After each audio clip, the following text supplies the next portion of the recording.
খবর 24 সাথে আপনাকে স্বাগত।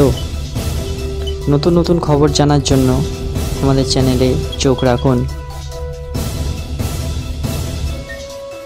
নমস্কার দর্শক বন্ধুরা, স্বাগত আমাদের এই চ্যানেলে। আরজিকর কাণ্ডে ন্যায় বিচার চেয়ে পথে নেমেছেন অনেক অভিনেতা অভিনেত্রীরাই প্রত্যেকে নিজেদের মতামত প্রকাশ করছেন। এরই মাঝে কারণ মন্তব্য আবার সৃষ্টি করেছে নতুন বিতর্ক। তেমনি অভিনেত্রী শ্রীলেখা মিত্রের মন্তব্য ঘিরে অনেকে অনেক ধরনের মত প্রকাশ করেছেন।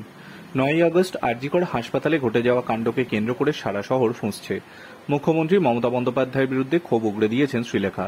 সেই সঙ্গে বিরোধিতা করেছেন ক্রিকেট তারকা সৌরভ গঙ্গোপাধ্যায়ের মন্তব্যেও। একাধিক প্রশ্ন ছুড়ে দেন মুখ্যমন্ত্রীর দিকেও।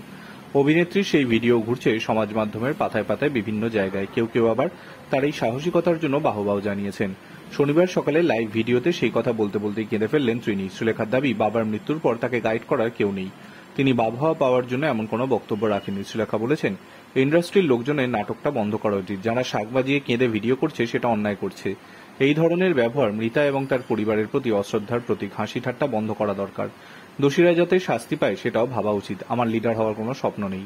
উল্লেখ্য, সৌরভের মন্তব্য শুনেও খানিকটা ক্ষুব্ধ হয়েছেন নায়িকা। তিনি বলেন, sorry to say Sourav Ganguly, Sourav আমি সত্যিই দুঃখিত যে তোমার মানুষ যেভাবে, তোমার দাদাগিরি, তোমার ক্রিকেট, তোমাকে মহারাজা, মানুষ তোমাকে যে আসনে বসিয়েছে, তুমি এটাকে একটা বিচ্ছিন্ন ঘটনা বলছো। এইসব সোহম হরলিক্সের পার্টি, তারা বলছে পুলিশ আছে বলেই শহরে মেয়েরা সুস্থ আছে।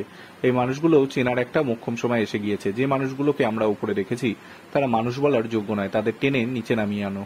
নায়িকার এই বক্তব্যকে আবার সমর্থনও অনেকেই করেছেন। সৌরভকে অনেকেই ছিছি করেছেন। কেউ লিখেছেন, সৌরভের মতো স্বার্থপর এবং আত্মকেন্দ্রিক লোক আর দুটো হয় না। Bureau report.